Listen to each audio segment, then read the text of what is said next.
Hello बच्चों, आज हम फिर आप लोगों के बीच लेकर आए हैं 12th का हिंदी 9th चैप्टर परिगीत और समाज।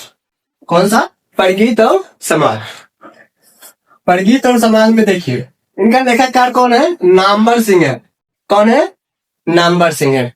पहले हम इस चैप्टर का आपको नामवर सिंह के बारे में कुछ बता रहे हैं। ठीक है, कहता है नामवर सिंह का जन्म 28 जुलाई 1927 ईस्वी को हुआ था।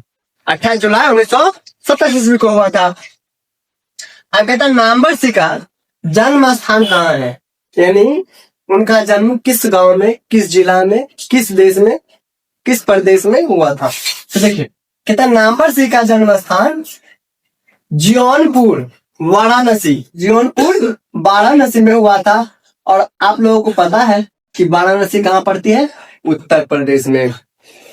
वाराणसी कहाँ पड़ती है? उत्तर प्रदेश में। देखिए, कहता नामवर सिंह के पिताजी कौन थे? तो नामवर सिंह के पिताजी थे नांगर सिंह उनके पिताजी थे, जो पैसे से एक शिक्षक थे, यानी वो एक अध्यापक थे, यानी पढ़ाते थे। कहता उनकी माता जी का क्या नाम है?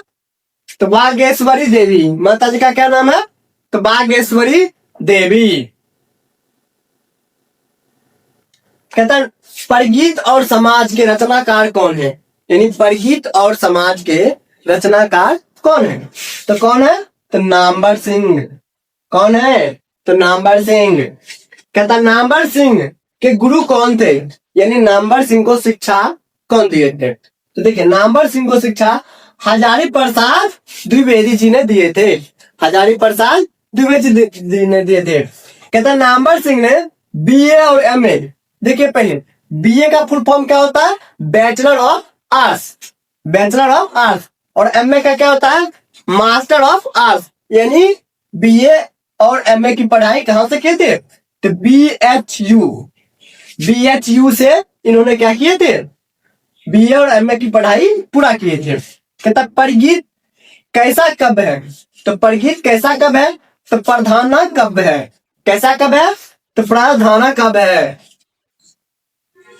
कहता है दुनिया को हाथ की तरह गर्म और सुंदर होना चाहिए के लेखककार कौन है? तो केदारनाथ जी हैं। कौन है? केदारनाथ जी हैं। कहता है आचार्य रामचंद्र शुक्ल के कब सिद्धांत का आदर्श कौन सा कब है? तो कौन सा कब है? तो कौन प्रबंधक कब है? कौन सा? तो प्रबंधक कब है। कहता है आचार्य रामचंद्र का कौन सा प्रबंधक है? प्रबंधक कब है। फिर कहता है सहर्ष स्वीकार है के लेखककार कौन है? तो मुक्तिबोध। कौन है? मुक्तिबोध। कहता है सच्चे अर्थ में परिगीतता व्युत्पत्ति का आधार क्या है? तो समाज के विरुद्ध व्यक्ति। क्या है? तो समाज के विरुद्ध व्यक्ति ही क्या है? परिगीतता व्युत्पत्ति का आधार है। कहता है पर किसने सातों सागर के पार एक कीपन से मानो हार के कौन लेखककार है?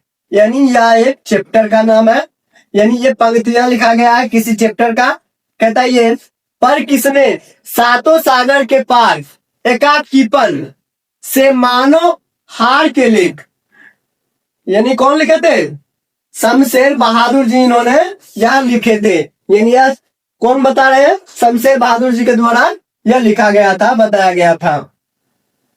तथा नागार्जुन के काव्य संसार के परिगीत नायक का व्यक्तित्व किसने किया था? तो निष्ठा कव्य फक्कर ने किए थे। कौन कहते हैं? निष्ठा कव्य फक्कर ने। कहता नामवर सिंह को कविता के नए प्रतिमा पर साहित्य अकादमी पुरस्कार कब मिला था? 1971 ईस्वी में उनको साहित्य अकादमी पुरस्कार मिला था। तथा तन गई रीढ़, यानी तन गई रीढ़ के लेखककार कौन है? तो तन गई रीढ़ के लेखककार नागार्जुन है। कौन है? नागार्जुन है। कहता नामवर सिंह हिंदी विभाग का प्रोफेसर कब नियुक्त किए गए थे? तो 1970 ईस्वी में। कहाँ पे?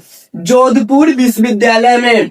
यानी नामवर सिंह को 1970 ईस्वी में जोधपुर विश्वविद्यालय का प्रधानाचार्य नियुक्त किया गया था। वो भी किसमें? हिंदी साहित्य में। किसमें? हिंदी साहित्य में। कहता है प्रलय की छाया के कवि कौन है? प्रलय की छाया के कवि कौन है? तो जयशंकर प्रसाद। कहता है दूसरी परंपरा की खोज किसने किया था? तो नामवर सिंह ने। कहता तुलसीदास के रचयिता कौन है? तुलसीदास के रचयिता कौन है? तो सूर्यकांत त्रिपाठी निराला। सूर्यकांत त्रिपाठी निराला है। कहता कवि के लिए प्रतिमान के लेखक कौन है? तो नामवर सिंह। कवि के लिए प्रतिमान के लेखक कौन है? तो नामवर सिंह है। कवि के लिए प्रतिमान के लेखक कौन है? नामवर सिंह है। यानी कहता है बाज की डाढ़ में आदमी का खून लग चुका है। किस कविता का पंक्ति है? यह किस कविता का पंक्ति है? बाज की डाढ़ में आदमी का खून लग चुका है। यह किस कविता की पंक्ति है? तो तय तो यही था। कौन सी? तय तो यही था। फिर कहता है तुम लोग से दूर हूं। तुम लोग से दूर हूं यह शब्द कौन बोले थे? यानी कौन बोले थे? मुक्ति बोध जी बोले थे तुम लोगों से। पृथ्वीराज रासो की भाषा क्या थी? तो नामवर सिंह था। यानी पृथ्वीराज रासो की भाषा नामवर सिंह से जुड़ा हुआ था। कहता नामवर सिंह की पुस्तक, नामवर सिंह की पुस्तक बहुत सारे लिखे गए थे। देखिए क्या है? बकम खुद, इतिहास और आलोचना, दूसरी परंपरा की खोज, यानी इनके बहुत सारे पुस्तक लिखे गए थे। कहता राम की शक्ति पूजा। राम की शक्ति पूजा कौन करते थे? तो निराला जी। कौन? निराला जी। हम इसको प्यार से दीन बंधु निराला भी बोलते थे। यानी परगीत और समाज क्या है? तो परगीत और समाज निबंधन है। क्या है? निबंधन है।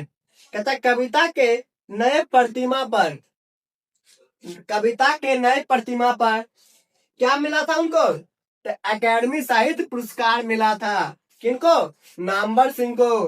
किनको? नामवर सिंह को कविता के नए प्रतिमा पर एकेडमी साहित्य पुरस्कार मिला था। आपको कैसा क्वेश्चन देगा? देखिए कहता कहेगा एकेडमी साहित्य पुरस्कार उसको कब मिला था? तो कब मिला था? तो अभी जस्ट बताए थे 1970 ईस्वी के दशक में मिला था। किसके लिए मिला था? तो कविता के नए प्रतिमा के लिए मिला था। किनको मिला था? तो नामवर सिंह को मिला था।